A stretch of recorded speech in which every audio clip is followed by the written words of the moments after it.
प्रधानमंत्री ने भी कह दिया है कि सूपड़ा साफ होने जा रहा है कांग्रेस का। अब आप लोगों ने इतना समर्थन देकर रखा हुआ है उत्तर प्रदेश में, वो कह रहे हैं राहुल गांधी भी अपनी सीट नहीं जीतेंगे, फिर क्या होगा गठबंधन का यहाँ पर? अनुराग भदौरिया जी, तो आप समझ लीजिए कि भारतीय जनता पार्टी कितनी डर गई है। अब भारतीय जनता पार्टी हर रोज अपने मुद्दे शुरुआत कहाँ से की थी? विकसित भारत, वहाँ से शुरुआत से आ गए किस पे? मंगलसूत्र। उसके बाद देखिए तीसरे चरण में हारने लगे तो फिर कहाँ आ गए? भैंस, फिर मीट, फिर मुर्गा, फिर मछली। अब ये हारेंगे वो हारेंगे। अरे भैया, भारतीय जनता पार्टी हार रही है, क्यों नहीं समझती भारतीय जनता पार्टी? क्योंकि गठबंधन, इंडिया गठबंधन लोकतंत्र बचाने के लिए लड़ रहा है, संविधान बचाने के लिए लड़ रहा है। जनता की समस्याओं के जो समाधान नहीं हुआ, इसके लिए हम जनता के बीच में, जनता के मुद्दों को लेकर जनता के बीच में, क्यों नहीं भारतीय जनता पार्टी जनता के मुद्दों पे बात करती? और एक चीज याद रखना हमेशा, 140 करोड़ के देश में जहाँ लोकतंत्र होता है, वहाँ पे 140 करोड़ की जनता नायक होती है। वहाँ कोई महानायक नहीं हो सकता है, महानायक हो ही नहीं सकता कोई, क्योंकि लोकतंत्र अगर रहना है तो महानायक की जरूरत नहीं होती है। लोकतंत्र में तो सबका अधिकार होता है, सब बराबरी के होते हैं। अगर सब एक तरफ ही, अगर भारतीय जनता पार्टी दावा करती है कि मैं सब जीत ही जाएंगे, भारतीय जनता पार्टी का अधिकार तो तब मिलेगा ना जब जनता वोट करेगी। अनुराग जी, जनता वोट करती है, कोई महानायक नहीं बनाती है, अपना नेता चुनती है वोट करके। तो जनता इस बार दे रही है वोट, मैं जनता की बात कर रहा हूँ। लोकतंत्र में जनता को विश्वास है। यहाँ देश की जनता जानती है कि जिस तरह से उन्होंने 10 सालों में भारतीय जनता ने जो जनता के साथ अन्याय किया है, आज देखिए यही भारतीय जनता पार्टी जिन लोगों की बुराइयां करती थी, आज उनको गले लगाए घूमती है।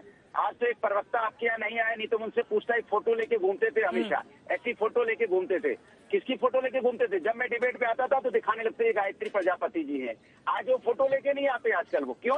कि उनकी पत्नी अमेठी में प्रचार कर रही है इनका। ये वो लोग हैं जो महिलाओं पे अत्याचार जिनका आरोप लगता है, उनका ये सम्मान करने वाले लोग हैं। उनके खिलाफ कोई कार्रवाई नहीं कर रही है। इनको तो कार्रवाई करनी चाहिए ना। और फिर कहेंगे कि हम देश बचाने के लिए लड़ रहे हैं। जफर इस्लाम साहब, अनुराग भदौरिया जी के आरोपों पर जवाब दीजिए। और इसी के साथ ममता बनर्जी का, वहाँ जनता का सम्मान नहीं हो तो किस देश की बात कर रहे हैं आप? ठीक है जफर साहब, ममता बनर्जी ये दावा कर रही हैं कि जिन 380 सीटों पर अब तक वोटिंग हो चुकी है, उनमें से 315 सीटें इंडिया गठबंधन जीतने जा रहा है।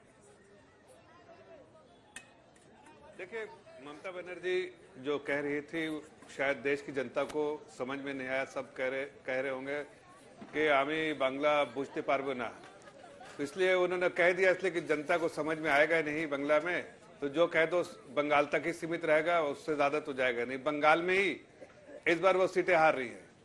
बंगाल में भारतीय जनता पार्टी की बढ़त, जबरदस्त बढ़त है, और उनको अच्छा से मालूम है। इसलिए बची खुची जो तीन और फेज में जो इलेक्शन हो रहा है, उसके लिए सोच रहे हैं कुछ एक आध दो सीट मिल जाए, उस चक्कर में इस तरह के भाषण दे रही है। हकीकत है कि जनता समझ चुकी है कि ये जो अभी बात कर रहे थे नायक के बारे में, इनको बताना चाहता हूं कि उत्तर प्रदेश से जितने खलनायक थे वो घर में बैठ गए, या जो अपने खलनायक का रूप जो खत्म कर दिया, और एक जनता के बीच में रह के जनता के अधिकारों को समझते हुए, और वो जो विलेन का काम करते थे वो खत्म हो गया है। अब एक जनता के लिए एक ऐसी सरकार है जिसका मोदी जी भी जिक्र कर रहे थे कि ऐसी सरकार है जो जनता में समर्पित होकर काम करती है। इसलिए इस तरह की बातें का कोई वजन नहीं है। हकीकत यह है कि समाजवादी पार्टी हो या कांग्रेस पार्टी हो, दोनों के खाता नहीं खुलेगा। इस बार हमारी 80 सीटें 80 घाट पे आप खड़ी होंगी। बता रहा हूं कि 80 की 80 सीटें मिलने वाली है। दूसरी बात जो है, खाता नहीं खुलेगा। शरद पवार, ये थोड़ा ज्यादा नहीं हो गया जफर साहब? नहीं, सुन लीजिए, 80 की 80 सीटें, ये बीच बीच में क्यों बोल रहे हैं? इनकी परेशानी देखिए, बीच बीच में इनको इसलिए समझ में आ रहा है कि जैसे इनकी गाड़ी रुक गई है ना, वैसे उनके पार्टी की जो रफ्तार भी रुक गई है, सीटें वहीं रुक जाएगी। 0/0 दिल बटा सन्नाटा बोलते हैं, वही उनका होने वाला है। दूसरी बात मैं कहना चाहता हूँ कि देश के जितने बड़े नेता हैं अलग अलग विपक्षी पार्टियों के, चाहे वो शरद पवार हो, चाहे वो ममता बनर्जी हो, चाहे अखिलेश यादव हो, चाहे और कोई हो, सबको ये बात पता चल गई कि जमीन में जो है, जो आज भारतीय जनता पार्टी और आदरणीय प्रधानमंत्री के लिए जो इनकी लोकप्रियता बढ़ी है, हर जगह पर एक ही गूंज है कि भारत में 400 वोट देकर 400 सीटें देकर भारतीय जनता पार्टी एनडीए को कामयाब बनाना है। इसलिए हम लोग बिल्कुल इत्मीनान है, हमें आशीर्वाद मिलेगा, जनता का आशीर्वाद मिलेगा, जनता के समर्पित होकर जनता की सेवाएं की है तो जनता के आशीर्वाद पे। ठीक है, आपकी बात हो गई है। अनुराग भदौरिया जी, उनकी बातों पर भी जवाब और सवाल ये है, देखिए वो भी कह रहे हैं कि यहाँ पर सिर्फ बीजेपी करने जा रही है। अब जब मायावती के साथ मिलकर भी 2019 में समाजवादी पार्टी को सिर्फ 5 सीटों पर जीत हासिल होती है, तो कांग्रेस पार्टी जिसका वोट प्रतिशत बहुत ज्यादा कम है, वो क्या फायदा करेगी आप लोगों का? फिर मुश्किलें क्या बढ़ी हुई नहीं है समाजवादी पार्टी? नहीं। अनुराग भदौरिया जी, नहीं, मुश्किलें तो बीजेपी की बढ़ी हुई है। देखिए क्या कह रहे हैं ममता दीदी, जो कह रही है बंगाली में, किसी के समझ में नहीं आया। अरे दादा, तुम्हें হয়তো না বুঝতে পারো, আমি বুঝতে পারি। আমরা বাংলা বলতে পারি, বাংলা বুঝতে পারি, বাংলা লিখতেও পারি। আর তুমি বাংলা বুঝো না তো আমি কি করবো দাদা, বলো तो? अब तुम्हारे समझ में नहीं आती बंगाली तो क्या हिंदुस्तानी किसी के समझ में नहीं आती? कमाल की बात करते हैं, हम तो बंगाली भी समझ में आती है, तेलुगु भी समझ में आती है, तमिल भी आती है, हमारे यहाँ पे भोजपुरी भी समझ में आती है, अब तो महाराष्ट्री भी समझ में आती है। तो हम लोग तो हिंदुस्तानी लोग हैं ना, सभी संस्कार, संस्कृति और सभी भाषा को, सभी कल्चर को समझने वाले लोग हैं। आपको तो एक ही सभ्यता समझ में आती है, वो क्या है? सत्ता के अलावा आपको कुछ समझ में आता नहीं है। सत्ता कैसे मिलेगी उसकी बात करते हो आप। इसलिए हम जनता की बात करते हैं तो जनता का दर्द, जनता की भाषा, जनता की संस्कृति, जनता के संस्कार हम समझते हैं। दूसरी बात जो आपने चित्रा जी बोली है, मुश्किलें हमारी नहीं बढ़ी हुई है, क्योंकि हम जनता के मुद्दों को लेके जनता के बीच में है।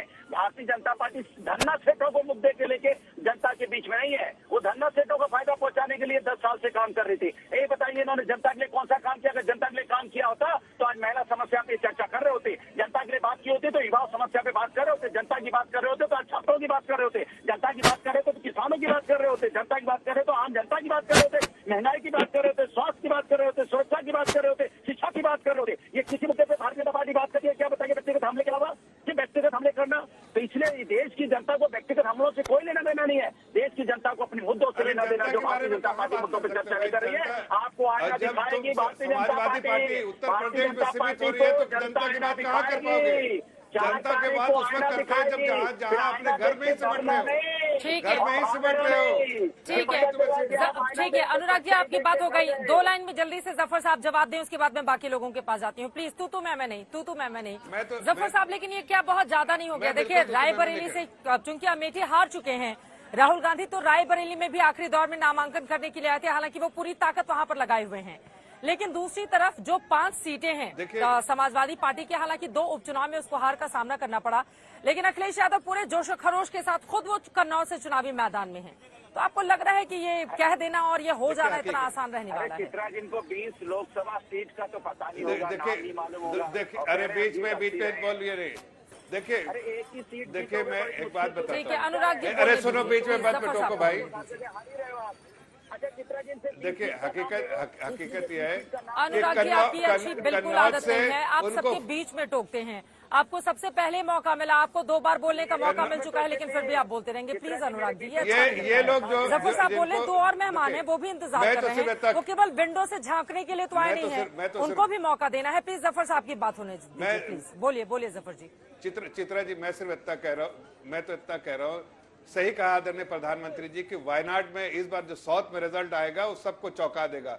वायनाड से उनको हार की जब झलक आने लगी तो उन्हें समझ में आ गया कि कोई और, उसके बाद पार्टी ने फोर्स किया अमेठी में उन्होंने कहा हम हार जाएंगे, तो मजबूरी में वो गए हैं, ऐसा कि उनको रायबरेली में खड़ा होना पड़ा। इसलिए मजबूरी का सौदा है, नहीं चाहते थे, रात भर समझाया गया। आपने कितने लोगों का इंटरव्यू कांग्रेस पार्टी के, सब ने कहा कि उनका फैसला, और रात के 4 बजे सुबह, मतलब जिस दिन नामांकन हो रहा है 4 बजे सुबह उनको मजबूरन तैयार होना पड़ा, और परिवार को जिद से और जोर से और पार्टी के जोर से तैयार होना पड़ा। लेकिन उनको ही मालूम है क्यों नहीं तैयार हो रहे थे। अगर हलवा सीट होती तो तैयार हो जाते, मालूम है कि वहां हारना है, इसलिए अपनी जान बचाने के लिए भाग रहे थे। वही हाल है, जितने बड़े बड़े लीडरों को कांग्रेस के बोला गया लड़ने के लिए कि सब ने ना बोल दिया, इसलिए कि सबको हार चाटनी पड़ेगी। हार की मजबूरी से लोगों ने किसी तरह से कोशिश की कि ना लड़े, और जो अपने नीचे चाहे तो अपने बेटे को लड़वा दिया, या पार्टी के दूसरे जो दावेदार जो टिकट के थे उनको लड़वा दिया, लेकिन खुद दिग्गज नेता नहीं लड़े। क्यों नहीं लड़े? कौन टिकट छोड़ता है उस वक्त जब उसको हार दिखती है, तभी टिकट छोड़ते हैं। कन्नौज में भी ऐसा ही हुआ।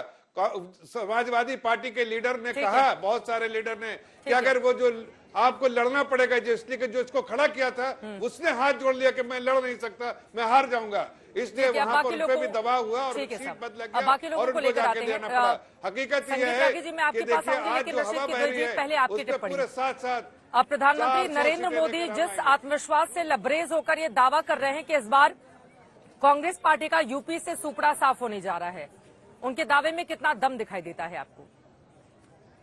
चित्रा, देखिए ये चुनाव का समय है तो पक्ष विपक्ष जो है वो ऐसे दावे करता हुआ नजर आ रहा है जिसमें उनका उत्साह ज्यादा झलकता है, विश्वास कम। और जहां तक कांग्रेस की बात है तो उत्तर प्रदेश में देखिए कांग्रेस की स्थिति काफी समय से 1984 के बाद से लगातार बुरी चल रही है। 2009 में केवल उनको 21 सीटें मिली थी।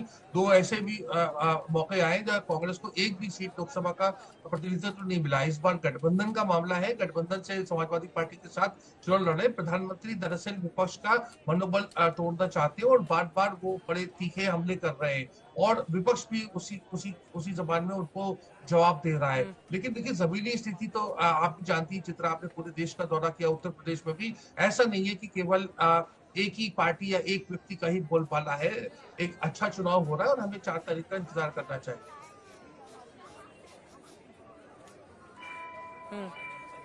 तो संगीत रागी जी, ये जो सपना देखा जा रहा है कि पूरी की पूरी 80 आ जाएंगे उत्तर प्रदेश में, वो कह रहे हैं इस दावे में बहुत ज्यादा सच्चाई नहीं है क्योंकि सभी बड़ी ताकत से चुनावी मैदान में हैं और इस बार का चुनाव अलग होगा। रशीद किदवई जी जो कह रहे हैं और बाकी विपक्षी दलों की ओर से भी, चाहे राहुल गांधी हो, अखिलेश यादव हो, लगातार आपस में, झांसी में भी उनकी ओर से और सभाएं की जा रही हैं अलग अलग हिस्सों में, तो कह रहे हैं इतना आसान नहीं है बीजेपी के लिए यूपी। चित्रा जी, 2 सप्ताह पहले तक तो उनका गठबंधन साथ नहीं हो पाया था। आज से मुश्किल से 20-22 दिन पहले तो वो तय कर पाए हैं कि हम दोनों को साथ आना चाहिए। राहुल गांधी की न्याय यात्रा आ रही थी तब भी अखिलेश यादव उसमें शरीक नहीं हुए थे और कितना दोनों बच्चे मिलकर के लड़ेंगे ये बताने की आवश्यकता नहीं है। ये पहले भी कारनामे कर चुके हैं और पहले भी ये फेल हो चुके हैं। साइकिल और पंजा दोनों ने एक दूसरे को मरोड़ करके और भारतीय जनता पार्टी को जिता चुकी है पहले भी। तो ये सही है कि हर पार्टी चुनाव के अंदर अपने को बड़े जोर शोर से रखती है, लेकिन उत्तर प्रदेश में कांग्रेस की 13वीं हो चुकी है। वहां से उसको उठने के लिए कोई जगह नहीं बची हुई है। कांग्रेस पार्टी एक भी सीट नहीं जीत पाएगी, रायबरेली भी उसके लिए मुश्किल है। यदि भारतीय जनता पार्टी के मनोज पांडे और अदिति सिंह वगैरह के बीच में आपस में मनमुटाव नहीं हो और भारतीय जनता पार्टी ने कोई बहुत बड़ी गलती नहीं की तो रायबरेली में भी कांग्रेस के युवराज के हाड़ में हरदी नहीं लगेगी। ये मैं निश्चित तौर पे कह देना चाहता हूं। कब चुनाव आदमी पूरी ताकत से नहीं लड़ता है। प्रियंका गांधी वाड्रा को और पिछली बार तो चुनाव में उत्तर प्रदेश का प्रभारी बना दिया गया था। कौन सा वो विजयी झंडा लेकर के आगे बढ़ गई, वहां भी पिट गई। देखिए, गांधी परिवार लोकतंत्र नहीं है, यादव परिवार लोकतंत्र नहीं है, उद्धव परिवार लोकतंत्र नहीं है। अभी बोल रहे थे लोकतंत्र और संविधान की लड़ाई। अरे